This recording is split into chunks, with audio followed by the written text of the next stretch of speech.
Hello friends, welcome to In Global Educational Institute. How are you all? I hope that you all are fine and I am also fine. Today we will discuss about the history in our coaching center Global Educational Institute. Students, आज से हम आपके अपने global educational institute में class 9 to 12 physics, chemistry और mathematics की daily study कराएंगे, जिसके लिए आप हमारे चैनल को सब्सक्राइब करें, वीडियो को लाइक करें तथा बेल आइकन को दबाना न भूलें, जिससे कि आपका और हमारा कम्युनिकेशन भविष्य में अच्छी प्रकार चलता रहे।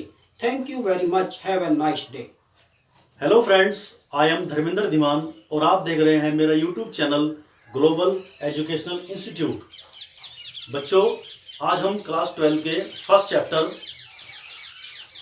इलेक्ट्रिक चार्ज एंड फील्ड को शुरू करेंगे। तो इसमें सबसे पहले हम बात करते हैं frictional electricity. Okay,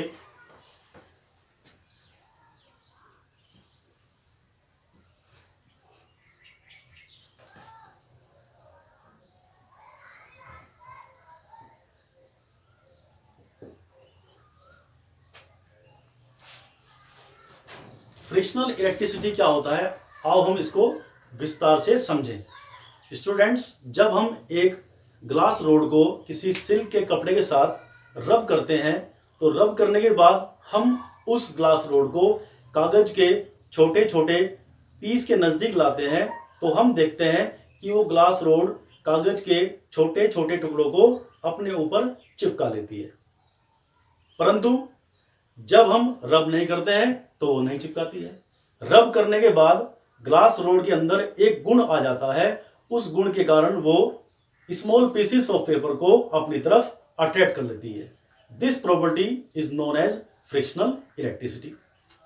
okay, the property of a rubbed substance due to which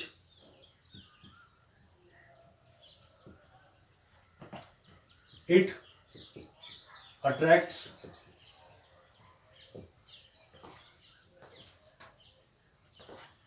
small pieces of paper.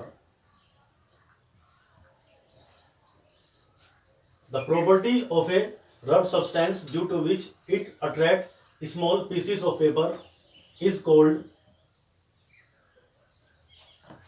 frictional electricity.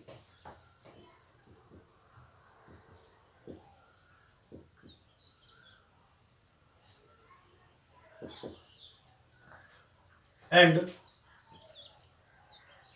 electricity developed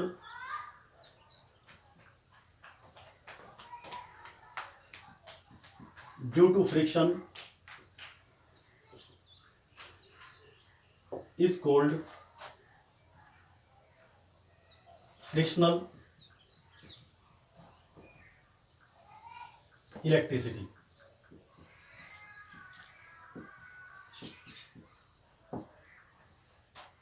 And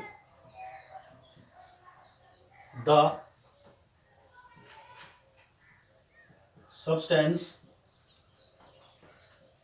which show this property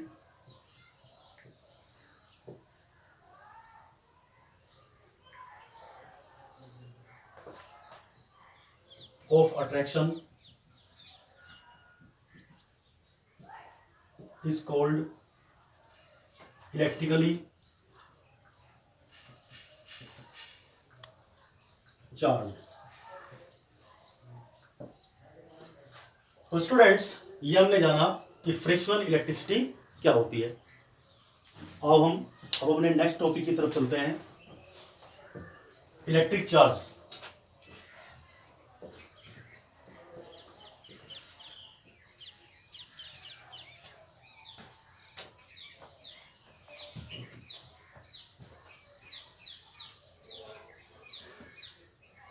students, electric charge क्या होता है? Electric charge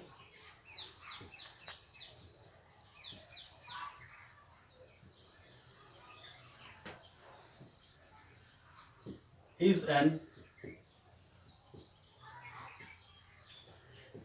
intrinsic property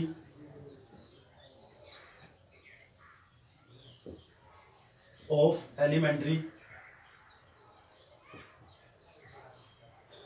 particles.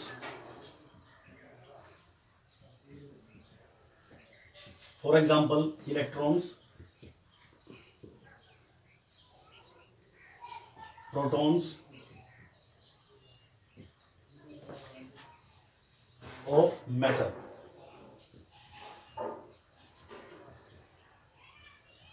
Due to which various objects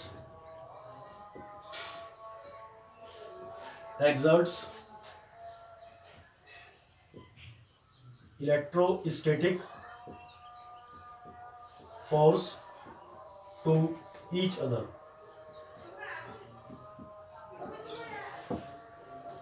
it means matter atom से बना होता है। Atom proton, neutron और electron से बना होता है। प्रोटॉन और न्यूट्रॉन न्यूक्लियस के अंदर होते हैं। न्यूट्रॉन पर कोई चार्ज नहीं होता है, प्रोटॉन पर पॉजिटिव चार्ज होता है और इलेक्ट्रॉन पर नेगेटिव चार्ज होता है। इन दोनों के कारण ही ऑब्जेक्ट एक दूसरे पर इलेक्ट्रोस्टैटिक फोर्स अप्लाई करते हैं। ओके, नेक्स्ट,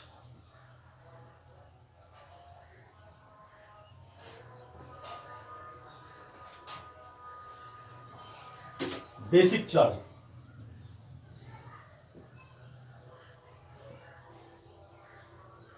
नेचर में पाए जाने वाला सबसे छोटा small charge, the charge on electron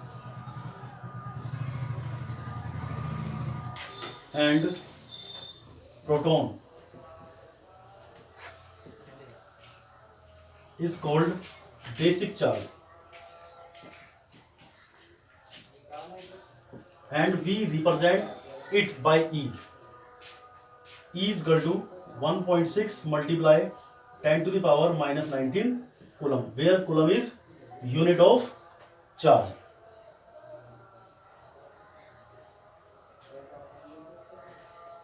Charge on electron is equal to minus E is equal to minus 1.6 multiply 10 to the power minus 19 coulomb. Charge on proton is equal to plus E is equal to plus 1.6 multiply 10 to the power minus 19 coulomb. Students, यहां पर एक most important चीज है, charge बिना मास के नहीं होता है। अगर मास नहीं है तो चार्ज भी नहीं है। फॉर एग्जाम्पल, अगर हम कहें कि किसी बॉडी से एक इलेक्ट्रॉन निकला, तो इसका मतलब यह है इलेक्ट्रॉन अपने साथ जो उसका मास होता है उसको भी कैरी करेगा। बॉडी से इलेक्ट्रॉन निकलेगा तो उसके मास में कमी आएगी। जितना एक इलेक्ट्रॉन का मास होगा उतना ही उस बॉडी के अंदर मास की कमी हो जाएगी। ठीक है। दूसरी बात, अगर एक बॉडी के अंदर इलेक्ट्रॉन आया तो उसका मास बढ़ जाएगा। कितना मास बढ़ेगा? जितना एक इलेक्ट्रॉन के पास मास होता है। Okay, now our next topic is type of charges. There are two type of charges. First is positive charge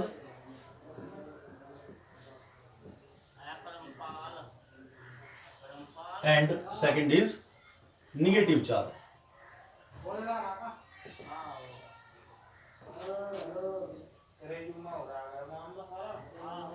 students, आओ अब हम ये जानते हैं कि किसी बॉडी पर पॉजिटिव चार्ज कैसे डेवलप होता है। इसके लिए हम एक एग्जांपल लेते हैं।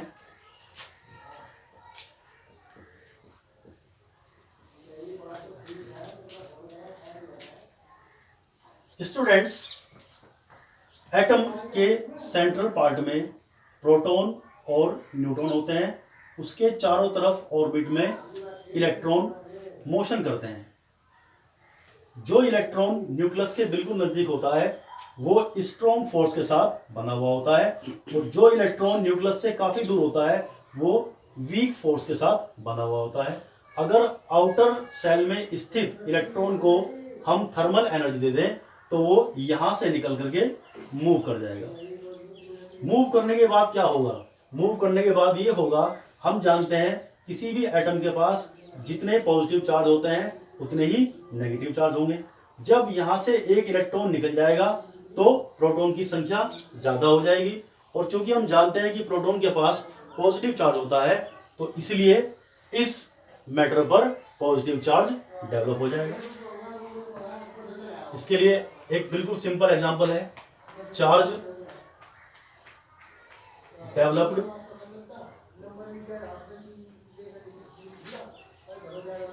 On A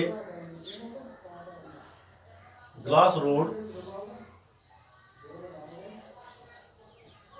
when rubbed with silk is called positive charge. जब हम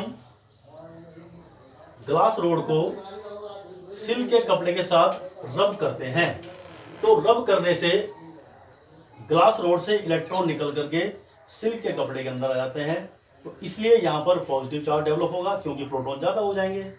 सिल्क के कपड़े में इलेक्ट्रॉन आने से इलेक्ट्रॉन ज्यादा हो जाएंगे क्योंकि इलेक्ट्रॉन पर नेगेटिव चार्ज होता है, तो जितना charge positive charge glass rod पर डेवलप हुआ है उतना ही नेगेटिव चार्ज सिल्क के क्लॉथ पर डेवलप हो जाएगा। Okay, second, negative charge.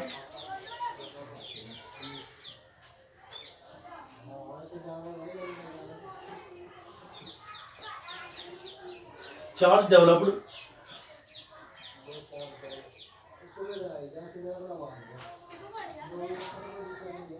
on a plastic rod when rubbed with wool is called negative charge. जब हम एक प्लास्टिक की रोड को ऊन के कपड़े के साथ रगड़ते हैं तो ऊन के कपड़े से इलेक्ट्रॉन निकल करके प्लास्टिक की रोड के अंदर आ जाते हैं, और प्लास्टिक की रोड पर इलेक्ट्रॉन ज्यादा होने से उस पर नेगेटिव चार्ज डेवलप होगा, और ऊन के कपड़े के अंदर इलेक्ट्रॉन की कमी होने से उस पर उतना ही पॉजिटिव चार्ज डेवलप होगा। अब स्टूडेंट यहाँ पर एक मोस्ट इंपोर्टेंट चीज ये है कि इलेक्ट्रॉन एक बॉडी से निकलकर दूसरी बॉडी के अंदर कैसे पहुंचते हैं और वो किन किन कंडीशन में यहां पर ऐसा होता है, उसके लिए हम एक नेक्स्ट टॉपिक लेते हैं, इलेक्ट्रॉनिक थ्योरी।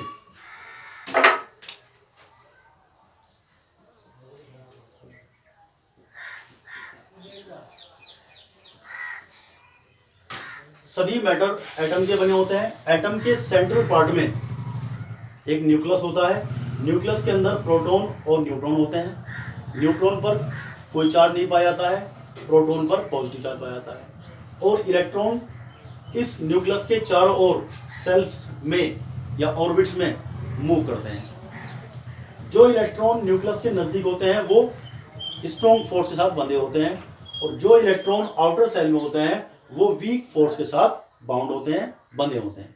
उनको जब हम थर्मल एनर्जी देंगे तो वो यहाँ से निकल कर बाहर आ जाएंगे। ये थर्मल एनर्जी कैसे मिलती है? Suppose this is a matter A and this is a matter B.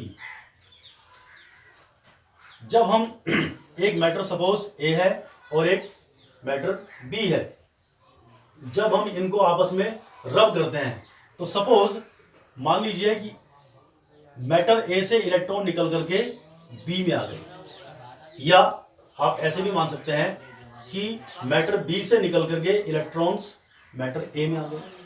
ये इलेक्ट्रॉन्स कैसे बाहर निकलते हैं, तो इसके लिए हमारे पास एक टर्म है वर्क फंक्शन।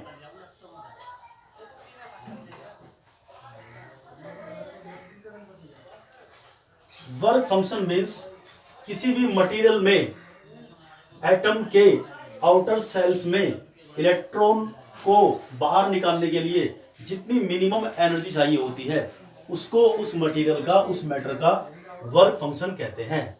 हमने ऐसा मान लिया कि ये जो आपका मटेरियल ए है, इस मटेरियल ए का वर्क फंक्शन बी के कंपैरिजन में कम है, इसलिए जब हम इन दोनों को आपस में रब करेंगे तो क्योंकि इसका वर्क फंक्शन कम है, इसका वर्क फंक्शन ज्यादा है, इसको एनर्जी कम चाहिए, तो यहां से इलेक्ट्रॉन निकल करके बी के अंदर आ जाएंगे।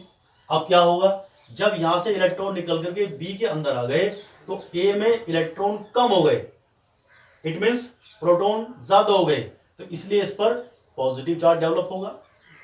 इसके अंदर चूंकि इलेक्ट्रॉन आ गए हैं, इलेक्ट्रॉन ज्यादा हो गए हैं, तो इसलिए इस पर नेगेटिव चार्ज डेवलप होगा। ओके, तो this is transformation of electron, how electron transform from one body, how electron transfer from one body to another body. Okay, we will study another important topic. Number 1, like charge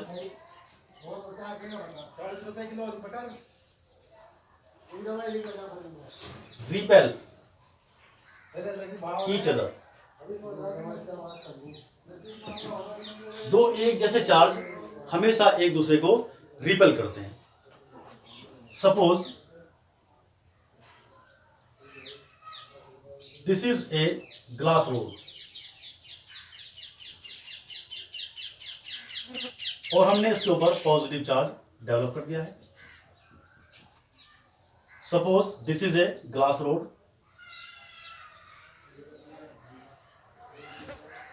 और हमने इसको positive charge दे दिया है। This is another glass rod, इसको भी हमने positively charge किया है।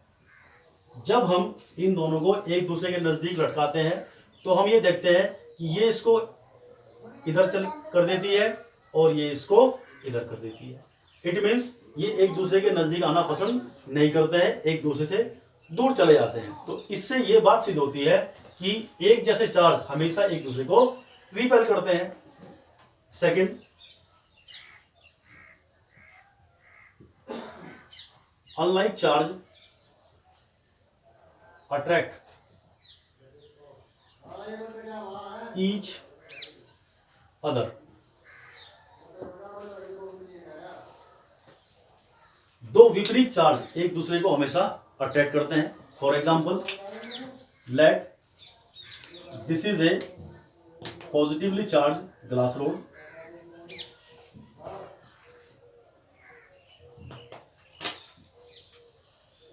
and this is a negatively charged plastic rod। और हम ये देखते हैं कि ये इसके नजदीक आती है और ये इसके नजदीक आती है, दोनों एक दूसरे के नजदीक आना पसंद करते हैं। तो इसका मतलब ये है कि दो विपरीत चार्ज एक दूसरे को हमेशा अट्रैक्ट करते हैं। Okay, now our another topic is properties of charge।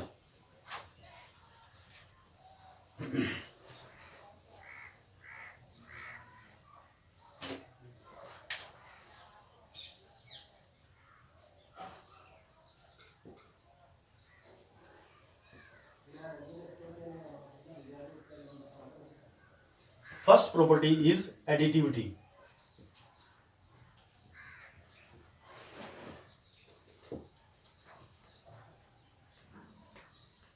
हमने माना ये एक सिस्टम है जो Q1 से लेकर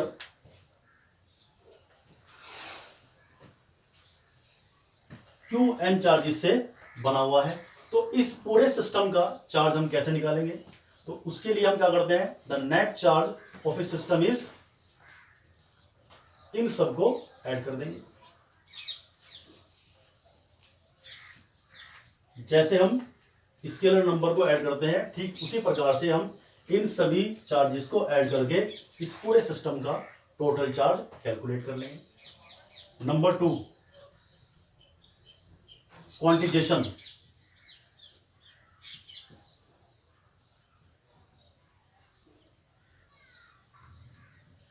the charge on a body is Q is equal to NE, where N is equal to 0, plus minus 1, plus minus 2 and so on. It means किसी body पर पाए जाने वाला टोटल चार्ज वो बेसिक चार्ज का integer multiple होता है। जैसे अगर n की वैल्यू 0 भरेंगे तो चार्ज 0, n की वैल्यू +1 भरेंगे तो चार्ज +E, n की वैल्यू -2 भरेंगे तो charge -2E। It means charge कभी भी एक फ्रैक्शन की फॉर्म में नहीं होगा। जैसे हम कहें कि चार्ज 1.5, ये कभी नहीं होगा। चार्ज हमेशा कैसा होगा? +E, +2E, +3E या -3E, -4E एटसेट्रा। तो डियर स्टूडेंट्स, आज हमने आपको